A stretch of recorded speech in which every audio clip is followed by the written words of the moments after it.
തെരഞ്ഞെടുപ്പ് അടുത്തതോടെ പ്രതിച്ഛായ വർദ്ധിപ്പിക്കാൻ ഓരോരോ വഴികൾ തേടുകയാണ് പിണറായി വിജയൻ. ഇപ്പോൾ ഏറ്റവും പുതിയതായി ജനങ്ങളുടെ പരാതികളും ആവലാതികളും വേഗത്തിൽ പരിഹരിക്കുന്നതിന് വേണ്ടി ഒരു പുതിയ സംവിധാനം CM with me എന്ന സംവിധാനം ആരംഭിച്ചിരിക്കുന്നു. അതിന്റെ ഉദ്ഘാടനം ഇന്ന് നിർവഹിക്കുകയും ചെയ്തു.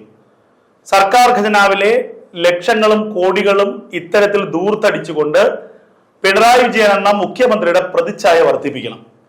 ഇത് ഒന്നും രണ്ടും പരിപാടികളല്ല കഴിഞ്ഞ കാലങ്ങളിൽ നടത്തിയത്. നമുക്കറിയാം, നവകേരള സദസ്, നവകേരള യാത്ര, അങ്ങനെ എന്തെല്ലാം പരിപാടികൾ. ഇതിന്റെ എല്ലാം ചെലവിനായി സർക്കാർ ഖജനാവിൽ നിന്ന് കോടിക്കണക്കിന് രൂപയാണ് എടുത്ത് അനാവശ്യമായി ചെലവഴിക്കുന്നത്. ഇതിന്റെ നടത്തിപ്പിന്റെ ഉത്തരവാദിത്തമാർക്കാണ്? പ്രധാനപ്പെട്ട സഖാക്കന്മാർക്ക് അല്ലെങ്കിൽ പ്രാദേശിക നേതാക്കന്മാർക്ക് ഒക്കെയാണ്.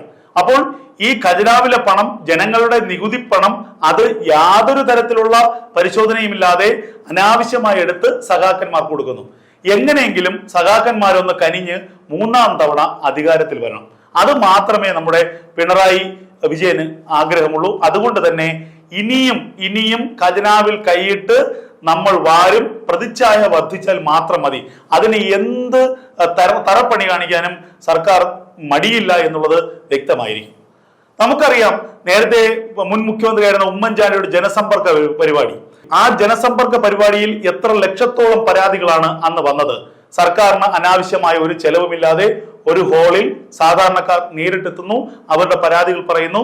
എത്രയും വേഗം ആ പരാതികൾക്ക് ഒരു പരിഹാരം ഉണ്ടാകുന്നു. അതൊരു ചരിത്ര സംഭവമായിരുന്നു. രാവിലെ മുതൽ അടുത്ത ദിവസം രാവിലെ വരെ ഒരേ നിൽപ്പ് നിന്ന് ജനങ്ങൾക്കിടയിൽ നിന്ന് പ്രവർത്തിക്കുന്ന ഒരു മുഖ്യമന്ത്രിയായിരുന്നു. എന്നാൽ അതിന്റെ കോപ്പി അടിച്ചുകൊണ്ട് ആ ജനസമ്പർക്ക പരിപാടിയെ കോപ്പി അടിച്ചു നടത്തിയ നവകേരള സദസ്, അവിടെ ആർക്കായിരുന്നു പ്രാധാന്യം, ആർക്കായിരുന്നു പ്രയോറിറ്റി? അവിടെ ഏറ്റവും വേണ്ടപ്പെട്ട കുറെ ആളുകളെ ക്ഷണിച്ച് വിളിച്ചിരുത്തിയിട്ട് അവരിൽ നിന്ന് അഭിപ്രായം ചോദിക്കുന്നു. നവകേരളത്തിന് വേണ്ടിയുള്ള അഭിപ്രായ സ്വരൂപണം. ഇതൊക്കെ തന്നെ ഒട്ടുമുക്കാലും വെറും തട്ടിപ്പാണ്, PR വർക്കാണ് എന്നുള്ളത് പൊതുജനത്തിന് ഏറെക്കുറെ മനസ്സിലായിരിക്കുന്നു. ഇപ്പോൾ ഇതാ തെരഞ്ഞെടുപ്പിന് ഇനി ഒരു വർഷം മാത്രമേ ഉള്ള ഘട്ടത്തിൽ വീണ്ടും ഒരിക്കൽ കൂടി അധികാരത്തിലെത്തണം.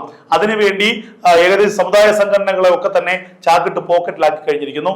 ഇനി പൊതുജനത്തിന്റെ കണ്ണിൽ പൊടിയിടണം, പൊതുജനത്തിന്റെ മുന്നിൽ പ്രതിച്ഛായ വർദ്ധിക്കണം. അപ്പോ കഴിഞ്ഞ തവണ, രണ്ടാം തവണ അധികാരത്തിലെത്തിയ സമയത്ത് ഇങ്ങനെ പല ആളുകളും പറഞ്ഞു കേട്ട ഒരു ആക്ഷേപം വന്നത്, PR വർക്ക് ചെയ്യുന്ന അല്ലെങ്കിൽ PR ടീം പറയുന്നത് പോലെ ചിരിക്കുകയും മന്ദഹസിക്കുകയും പുഞ്ചിരിക്കുകയും ഒക്കെ ചെയ്യുന്ന പിണറായി വിജയൻ ടോട്ടലായി അദ്ദേഹത്തിന്റെ ശരീരഭാഷ തന്നെ മാറ്റിയെന്നൊരു ആക്ഷേപങ്ങൾ പറഞ്ഞു കേട്ടിരുന്നു. ഇപ്പോൾ ഇതാ മൂന്നാം തവണ അധികാരത്തിലെത്താൻ വേണ്ടിയുള്ള പണികൾ ആരംഭിച്ചിരിക്കുന്നു.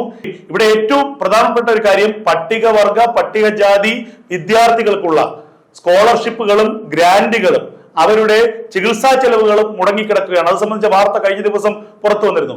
153 കോടിയോളം രൂപയാണ് പട്ടികജാതി പട്ടികവർഗ വിഭാഗങ്ങളിലുള്ള വിദ്യാർത്ഥികളുടെ ഉന്നത വിദ്യാഭ്യാസത്തിനായിട്ടുള്ള ഗ്രാന്റും സ്കോളർഷിപ്പുമായി നൽകാനുള്ളത്.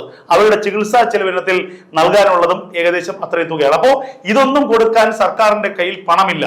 തൊഴിലുറപ്പ് ജോലിക്കാർക്ക് അതുപോലെ തന്നെ ക്ഷേമ പെൻഷൻ കൊടുക്കാൻ നിവർത്തിയില്ല. ക്ഷേമ പെൻഷനുകൾ മാസങ്ങളായി മുടങ്ങിക്കിടക്കുന്നു. അപ്പൊ ഇതിനൊന്നും പണമില്ലാത്ത സർക്കാർ സ്വന്തം ആർഭാടത്തിന് വേണ്ടിയും സ്വന്തം പ്രതിച്ഛായ വർദ്ധിപ്പിക്കാൻ വേണ്ടിയും ഖജനാവിൽ ഊറി വരുന്ന പണം ദൂർത്തടിക്കുന്നതിന്റെ ഏറ്റവും പ്രധാനപ്പെട്ട ഉദാഹരണം കൂടിയായി മാറുകയാണ് ഏറ്റവും പുതിയ CM with me എന്ന ഈ ഒരു പരിപാടി.